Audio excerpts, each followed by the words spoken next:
putting together a fake certificate and trying to pass it off as a real one, like, seems to be at the dead center of trying to interfere with the Electoral College vote. It's the Lawfare podcast. I'm Natalie Orpett, executive editor of Lawfare, with my colleague, Quinta Jurecic, senior editor at Lawfare. I have been wondering whether or not Arizona and Michigan will kind of decide to, be legends and go for it and indict the former president themselves on the grounds that he's a part of the schemes that they've laid out in these documents. Today we're talking about how certain states have responded to what the January 6th committee dubbed the fake electors scheme. In 7 swing states that had voted for Biden in the 2020 election, there was a plan to create fraudulent, or some would claim alternative, slates of electors who would vote for Trump, and to send them to D.C. for the counting of the electoral votes on January 6th. Quinta, I am excited to talk with you about the fake electors scheme. Before we do, I think we need to get started with background because there is a lot to catch up on, and I'm very grateful that you and some of our student contributors published a piece in Lawfare, which I really recommend that people read for more detail on what we will discuss. Just checking in on where things stand with respect to this scheme. But before we get into it, let's just start with reminding people, what do we mean when we say the fake electors scheme, and how does it play into our understanding of January 6th? It's a deceptively complicated question. Before I start, I want to just shout out, as you said, the student contributors with whom I put together this piece, Hunter Evans, Adam George, and Emma Planke, who did heroic work digging through a lot of press coverage and court documents to figure out what was going on. The background story here has to do with an effort by the Trump campaign, really led by one lawyer named Ken Chesborough, who was sort of coming in from outside the campaign, but really became key to this scheme to essentially create what they called alternative or alternate slates of electors, at first seemingly to sort of legally preserve the possibility of a Trump victory in the Electoral College, because there was so much litigation going on by the Trump campaign at the time. The idea basically being, we have all this litigation in the courts. We want to have our slate of electors sort of on the table. So if one of these court decisions goes our way, we're preserving the possibility that our electors could be counted. So it's more of a kind of a contingency plan given all of the ongoing litigation. That's sort of where it starts. And Chesborough and the Trump campaign end up reaching out to Trump electors in Arizona, Georgia, Michigan, Nevada, New Mexico, Pennsylvania, and Wisconsin, all key swing states. What happens over time, as time goes on, is that this sort of mutates into a plan where, rather than having the electors sort of cast their alternative votes as a contingency plan, the idea kind of morphs into this scheme where the fact of these alternative votes itself is going to become evidence that can be used during the counting of the electoral vote in Congress on January 6th as essentially an excuse for Mike Pence, in his role as president of the Senate, to upend the electoral count, whether the goal is then to, throw things back to state legislatures or to just declare Trump the victor. It kind of goes from a backstop to itself sort of a tool to disrupt things in and of itself.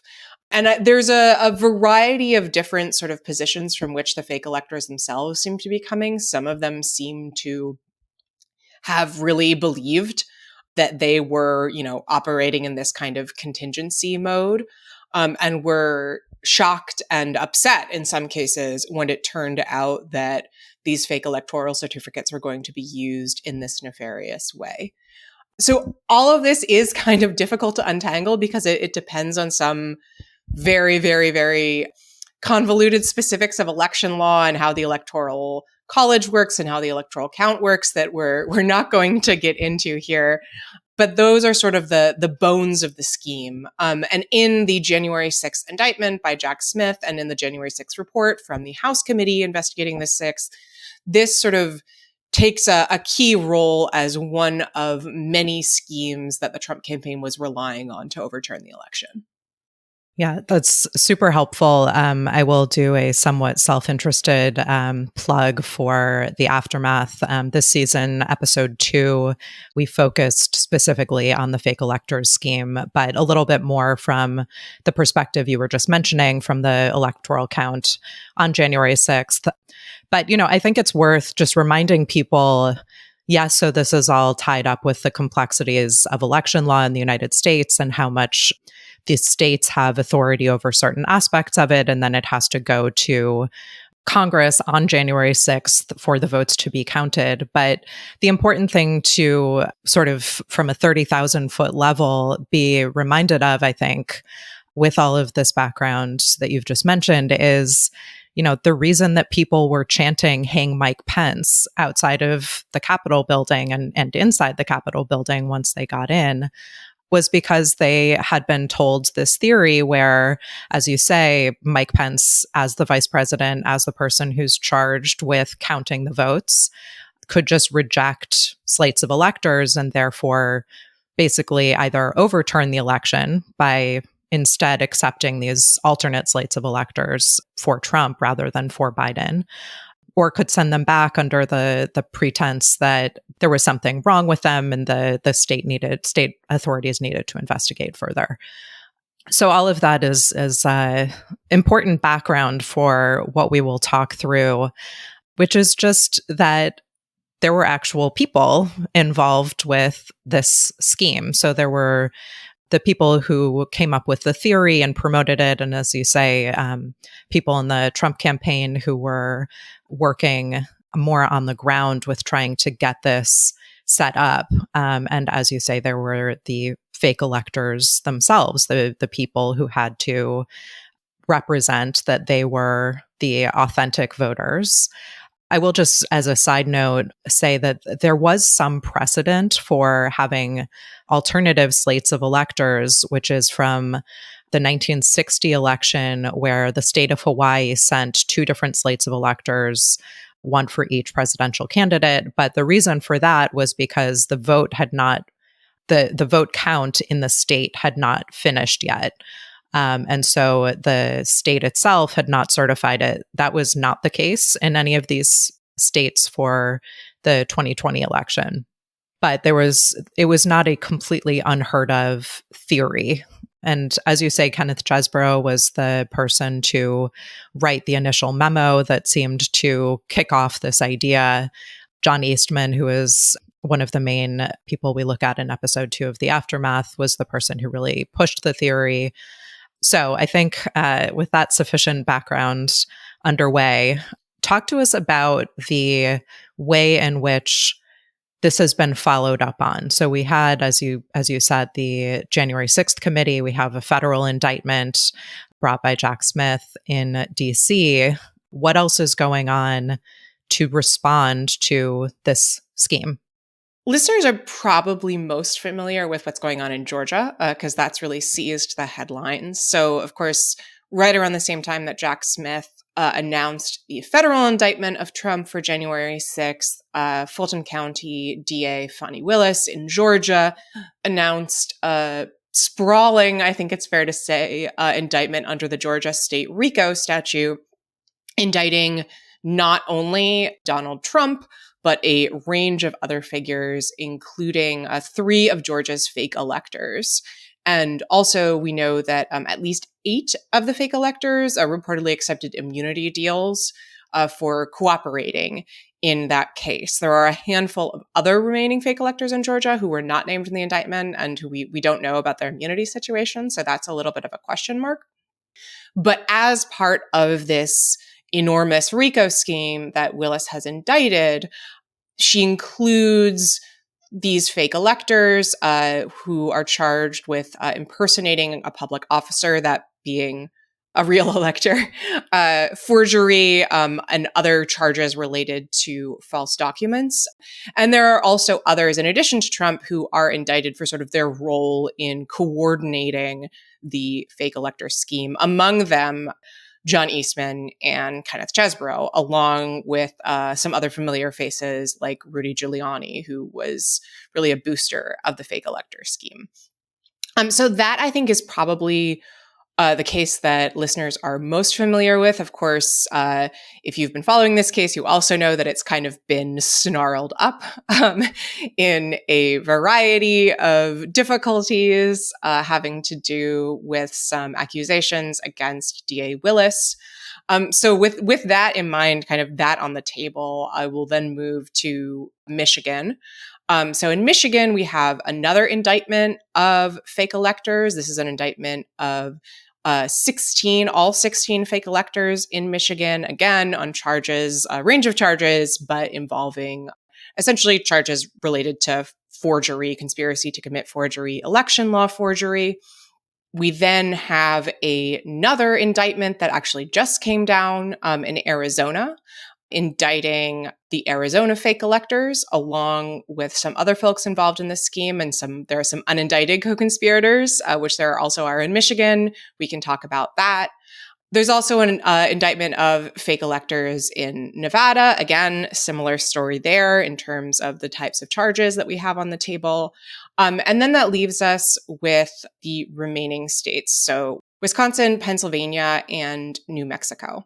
And in these states, we don't have any criminal charges on the table. Wisconsin, there has been a civil case that reached a settlement actually with the Trump electors, under which they had to essentially agree that what they did was wrong and that they will not take the role of electors again in an election in which Trump is a candidate.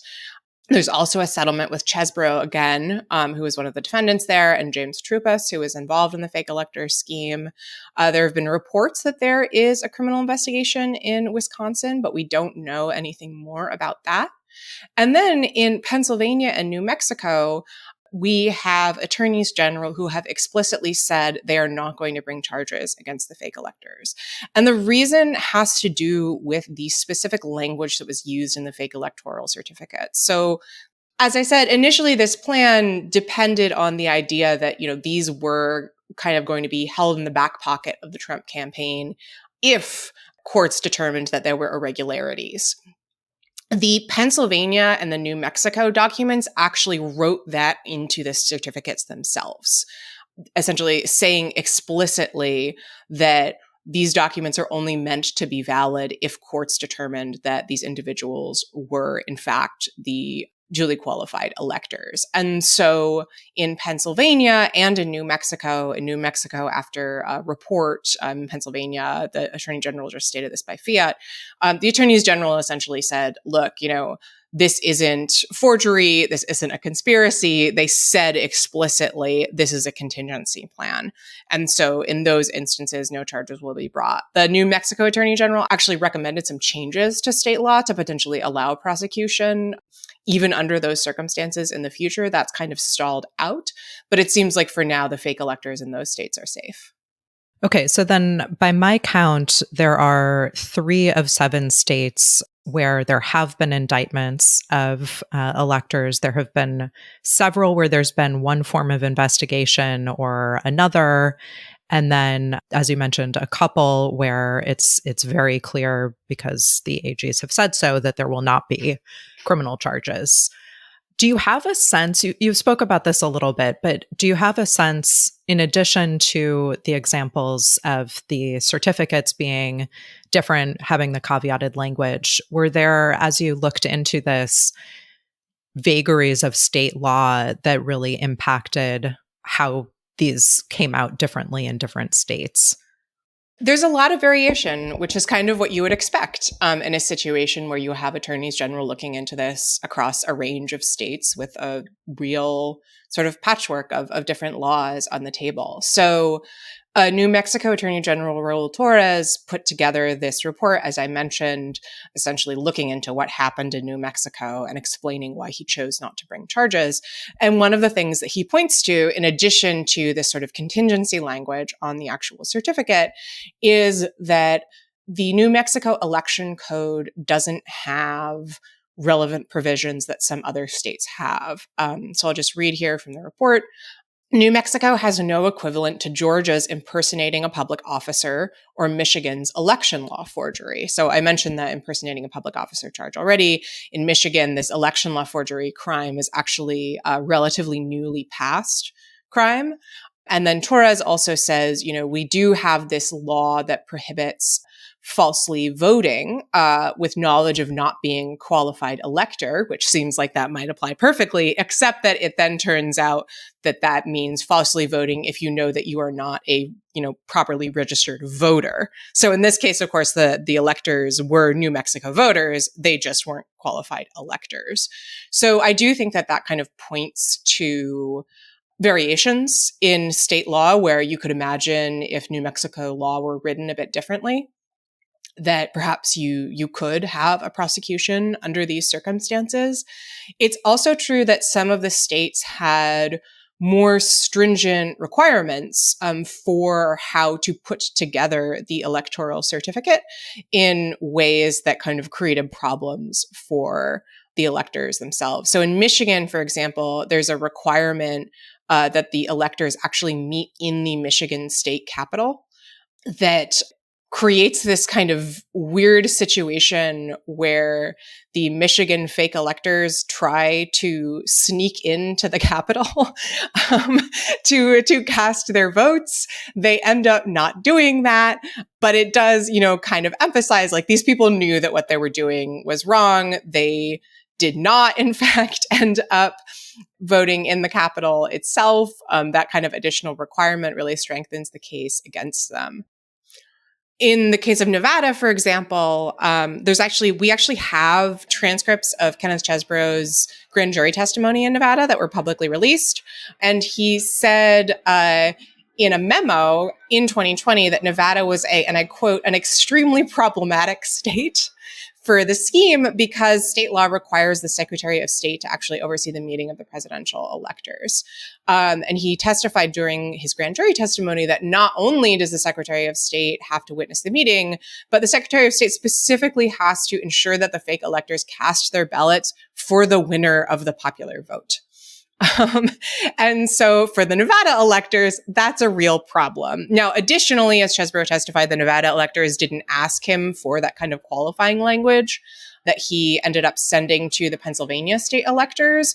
But the fact that there's, these multiple different layers of qualifications that the electors just did not meet certainly makes the case against them stronger. And you just mentioned Kenneth Chesebro providing some language. Can you speak a little bit about his role in all of this as it's emerged? Chesebro is really kind of the Zelig of the fake electors scheme. He shows up pretty early on, according to documents, testimony, various reports, putting forward this idea. And then he is very involved throughout in kind of coordinating with the Trump campaign, coordinating with the electors themselves. As I said, kind of sending them proposed language, tweaking the language in cases where they request it, as in Pennsylvania. And so he is indicted in Georgia. He is listed anonymously, but identifiably as a co-conspirator in the federal January 6th indictment. And then after that, he seems to kind of bounce around these other states, cooperating with prosecutors. He is reportedly, according to CNN, cooperating with prosecutors in Wisconsin. So remember, he was a defendant in a civil lawsuit there and agreed to a settlement. He's cooperating with prosecutors in Nevada, in Arizona, in Michigan. As I said, we have actually a pretty significant amount of his grand jury testimony from Nevada. And as part of the Wisconsin settlement, huge amounts of his communications from 2020 were released to the public.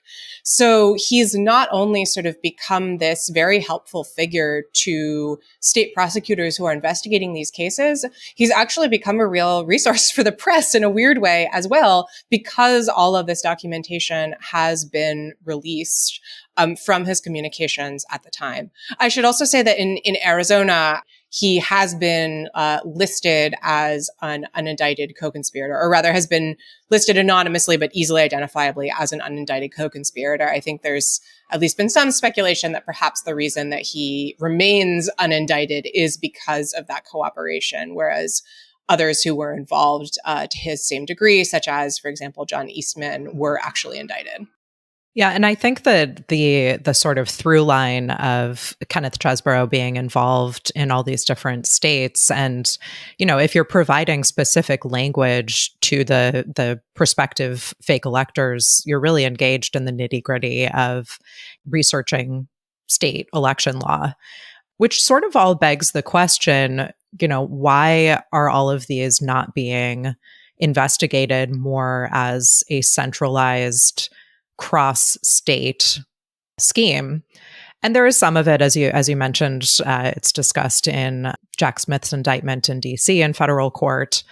But one thing that I think is really interesting is one of the first movements we saw relating to fake electors in terms of states investigating them was in January of 2022, I believe, was an announcement by Dana Nussel out of Michigan, basically saying that they had looked into this scheme at the state level in Michigan, but had referred it to federal prosecutors in Michigan because, as she put it, it would be more appropriate to look into this as a broader scheme because it looked like there was coordination with other states. And of course, those would be out of Michigan state authorities' jurisdiction. Shortly after that, Deputy Attorney General Lisa Monaco had a public interview where she confirmed that DOJ was looking into this possibility. But, as we've seen in the 2+ years since then, there really hasn't been a centralized federal investigation of state electors, at least that we've seen. It could be ongoing. There have been bits and pieces that have come out, including in the January 6th indictment in DC, but those are unindicted co-conspirators, as you mentioned. So I'm wondering what you think of why that may be, why this has really seemed to fall to individual states to investigate and, in some cases, but not all cases, prosecute. It's a great question. I had expected that we would see more on this from the special counsel's office because the January 6th indictment of Trump points to individuals who are left anonymous but are pretty easily identifiable as Chesborough, Eastman, and others as co-conspirators. And so I had thought, okay, they've indicted Trump first, they've gotten that out of the way, and presumably we can expect indictments coming of these individuals as well, perhaps for their role in the fake elector scheme, which Smith points to explicitly as a pretty big component of the conspiracy that he alleges against Trump. And yet we really haven't seen anything along those lines. And I think there has at least been some indication that the grand jury that was hearing these matters in DC is no longer sitting, which doesn't, of course, mean that they couldn't come back to it later. But it does perhaps indicate that Smith has kind of set this aside. One interpretation is just that, Smith really wanted to focus on this case against Trump specifically and kind of, put his energy onto that these other individuals were sort of small fry, so to speak, and that it simply wasn't worth it. But I don't think it's super clear. I mean, do you have any theories? Well, I think part of it in some states, as we were talking about before, and you gave a couple of good examples, there are state laws that are really, really on point that make it a much more straightforward legal argument to indict fake electors because they're specific, election law integrity oriented laws. In other states, of course, that's not the case, and that's part of why the prosecutions have been complicated. One thing I wondered about, which you would have a lot of insights on, I imagine, is whether this tracks at all some of what happened in the Mueller investigation, where because Jack Smith is the special counsel and his mandate is really to investigate Donald Trump. And of course, the special counsel regulations allow for follow-on prosecutions. But I believe, and correct me if I'm wrong, that in the case of the Mueller investigation, there were several instances where rather than having his office keep those prosecutions themselves, they referred them to other offices in DOJ or other US attorneys in the appropriate jurisdiction. So I have wondered, I mean, I guess first of all, is that an accurate recollection of the Mueller investigation?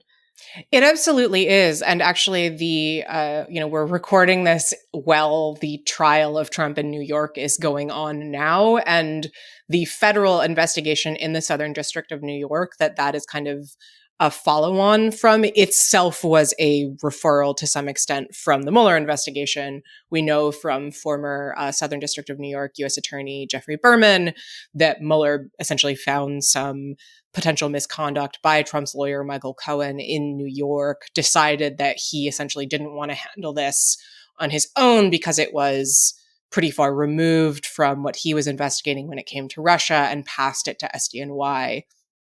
And the Manhattan DA's investigation kind of is an outgrowth from there. There are other cases that seem like they were probably referrals as well, but it absolutely did happen. And I think it's a reflection of how Mueller understood his mandate pretty narrowly. I don't have the appointment language in front of me, but he certainly read it in a very limited, you might even say cramped style to kind of focus his mandate as narrowly as possible. I'm looking at the appointment order for Jack Smith from Attorney General Merrick Garland right now. And so what it reads is actually, what it says is, and I'll just read it out loud, the special counsel is authorized to conduct the ongoing investigation into whether any person or entity violated the law in connection with efforts to interfere with the lawful transfer of power following the 2020 presidential election or the certification of the Electoral College vote held on or about January 6, 2021, as well as any matters that arose or might arise directly from this investigation, yada, yada, yada. And then essentially says, this doesn't apply to prosecutions of rioters on January 6th. So that is quite a bit broader than I was remembering. It's pretty broad. Yeah. I think if you read that, I mean, especially because it says the certification of the Electoral College vote, I think that, putting together a fake certificate and trying to pass it off as a real one, seems to be at the dead center of trying to interfere with the Electoral College vote. So, well, although it does make me wonder, though, do you interpret that as the certification by Congress of the Electoral College vote under the 12th Amendment, or the certification in each of the individual states, which is really more where the crux of the potential criminal conduct occurred, right? Oh, that's interesting. I guess you're right. I was thinking more along the lines of, insofar as the goal was to have these fake certificates handed to Mike Pence so that he would then say, oh, golly gee, it looks like Trump has a majority of the electoral votes, that's an interference. But maybe you could make that argument. I mean, I suppose there's also a way where you could see this interacting with the case that is now before the Supreme Court, Fisher versus United States, on the specific scope of the obstruction of Congress statute, which of course has been used against the rioters for their efforts to allegedly obstruct the electoral count on January 6th, and also has been used against Trump for that same reason. I think that we really don't want to get into Fisher here because it's a mess, but I think that because it is what these fake electors are alleged to have done involves literally falsifying a piece of paper that is then presented in Congress, that actually fits quite nicely under the statute at issue in Fisher, even under the narrower interpretation that Fisher is arguing for. But you could also say, imagine if Smith had brought indictments against a number of these fake electors, and we were now all worrying not only that a decision in Fisher limiting the scope of the statute would potentially throw a bunch of prosecutions of rioters into the air, but also potentially cause problems for the Trump prosecution and also potentially cause problems for fake electors. Like maybe that's an argument for it having been the right call to leave it to the states. The other consideration is that, the president can't pardon state crimes. And I do think that that is unfortunately relevant as we head toward Trump seeking another term in 2024, not only for what it means for the accountability of the fake electors who have been charged, but also as a deterrent measure. I think it does matter that, if you're GOP elector in 2024 in, Nevada or Michigan, you might have second thoughts about whether or not you want to try a scheme along these lines or something similar again, because you've seen what has happened to people the last time around. Now, of course, you could say you could just, put all your chips on the table and bet it all that there'll be Trump victory and a Republican attorney general who will be less interested in prosecuting you. But I do think you have to start thinking a little more carefully about your own potential legal liability in a context where a President Trump really can't get you out of that quagmire. And so I do think that there is a kind of, the mess and magic of federalism is at work here, insofar as these states are all grappling with these issues in different ways. But that's sort of what we'd want to see in some sense. And I think you can make a decent argument that it could help protect the integrity of 2024. Yeah, it's a really good point. I guess we'll have to see, because as with the Mueller investigation, it's entirely possible that investigations are ongoing, either in different parts of DOJ or more likely in individual U.S. attorneys' offices, and we just don't know about them yet. And there are, as you say, there are statutes that might be very appropriate here. 1512, as you were talking about, notwithstanding Fisher. I think both of the other statutes that Trump is charged with in the DC indictment might also be appropriate. So that's 241, conspiracy against rights, which would be relating to the rights at issue being people's rights to vote, and 371, which was just conspiracy to commit fraud against the United States. But, it's hard to tell. And I certainly have not delved into the facts and law well enough to know, how those sorts of prosecutions would match up in terms of likelihood of success to the different states. But again, given the differences in state law and in the procedures and ways in which those investigations and sometimes prosecutions, or sometimes specifically declined prosecutions, have played out, it's really hard to know which is the better path, or I suppose to balance the two against each other. And I should say also, I think the state prosecutions or declinations would not preclude later federal charges. That's right. I suppose another aspect which I bring up to sort of complicate the picture a little bit is that a lot of these, I'm not sure if this is true across the board in all of these states, but, in many states, and certainly in many of the states that we've been talking about here, the attorney general is it's a directly elected position. And the cases that are being brought are then being brought by offices that are run by someone who is directly accountable to the public. Georgia, you can make the same argument, although of course this is being brought by the DA's office rather than the Attorney General's office of Georgia. We're looking at instead the local DA in Fulton County. But you could imagine how that just creates a different set of incentives, or at least a different set of potential considerations for an office that is considering bringing these prosecutions.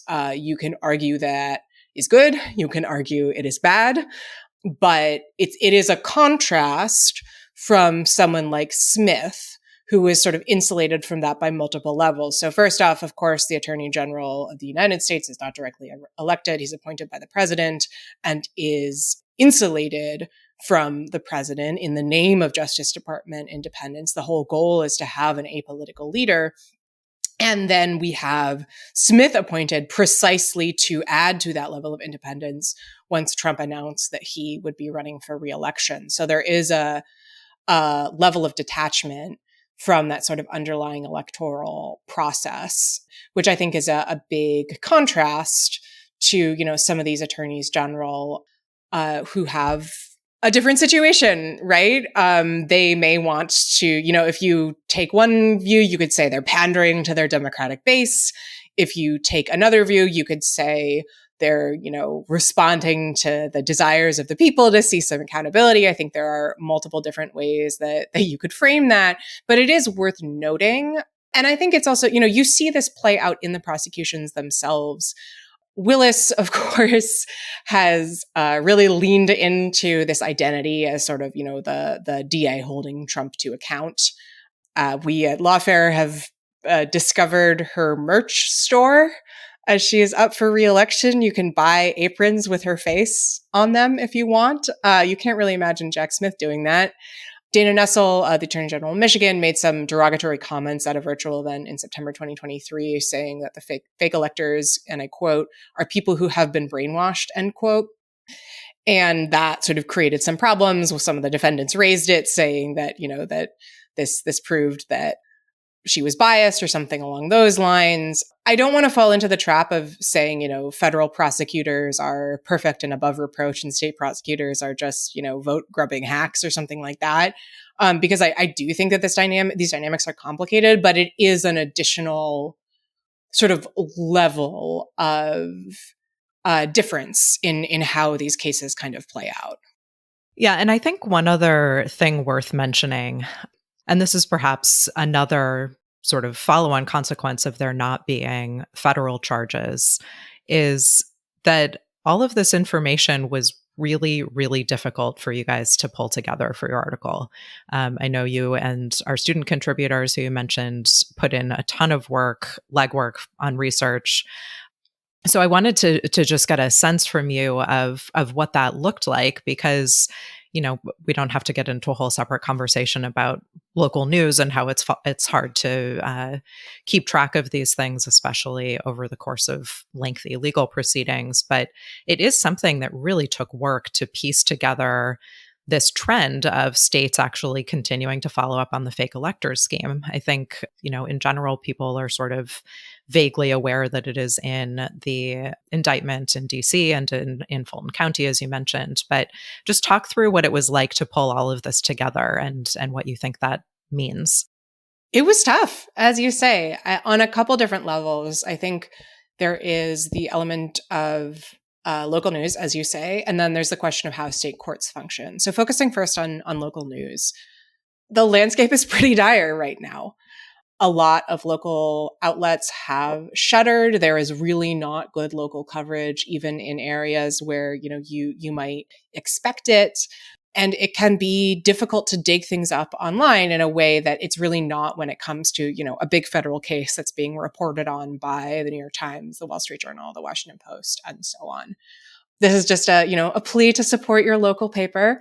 I will say that, doing this research is also a reminder that there are great local papers out there that do really deserve your support. So this is just a smattering, but the Detroit Free Press, the Arizona Star had good reporting on the Arizona case, the Nevada Independent, all do great work. We're really covering the hell out of these cases.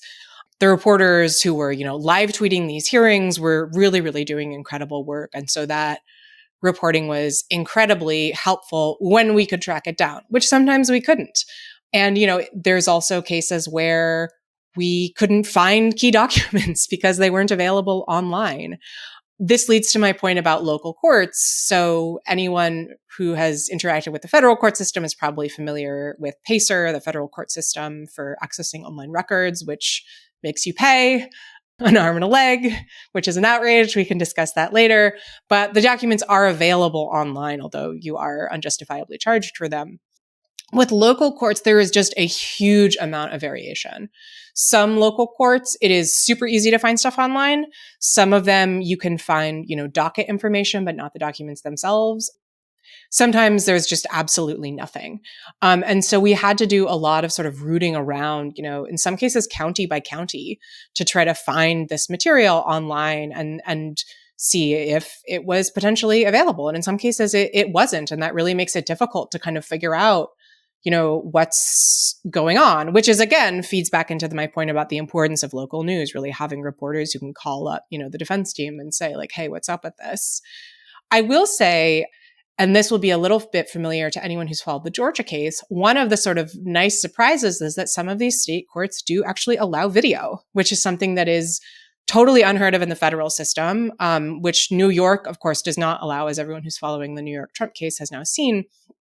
But if you've been following the Georgia case, you can watch Judge Scott McAfee, live stream his hearings on YouTube.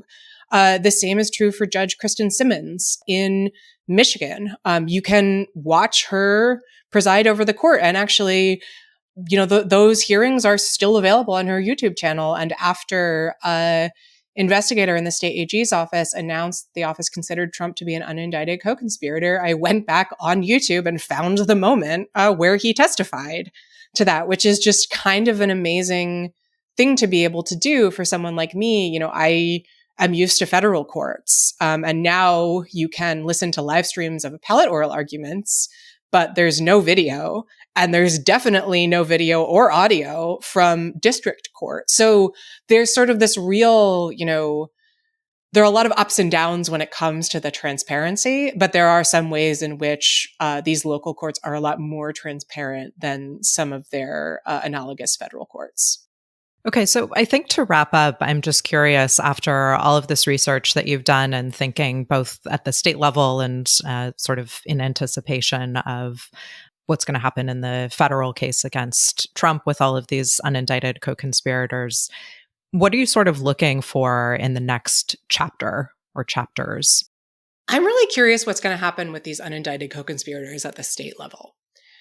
So initially, Georgia was the only case that sort of expanded its scope outside the state itself to pull in some of that higher level work by the Trump campaign, including, Trump himself, Rudy Giuliani, White House Chief of Staff Mark Meadows, and so on. The other state investigations were really much more narrowly focused on the fake electors in those states, or, on Chesborough, but who was really, in those states sending instructions. The Georgia indictment was handed up in summer of 2023. That was around the same time we had the Michigan indictment, which was narrower. The Arizona indictment, which just came out the other month, is a lot broader. It includes not only these Arizona fake electors, but a number of defendants who were sort of closer in the federal Trump campaign. And as I said, identifies Trump himself as an unindicted co-conspirator, or points to someone who is clearly Trump as an unindicted co-conspirator. At the same time as we had that indictment in Arizona, in Michigan, we found out that the AG's office is considering Trump and others to be unindicted co-conspirators. So I will say that I have been wondering whether, as we draw closer to the election, frankly, and also, as the federal January 6th case continues to kind of be held up by the Supreme Court, maybe not. We'll see.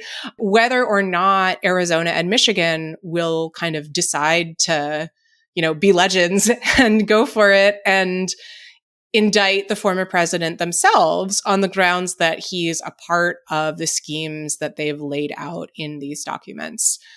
Again, you can make arguments for and against that as a legal and political matter. I haven't looked closely enough at the statutes to have a sense of how strong a case that would be. But it is notable that Arizona took that step when nobody else had, and that the Michigan AG's office allowed this to be revealed in testimony in Judge Simmons's court. And I think it would be very interesting if these states, decided to take that step. I don't know. This is total speculation.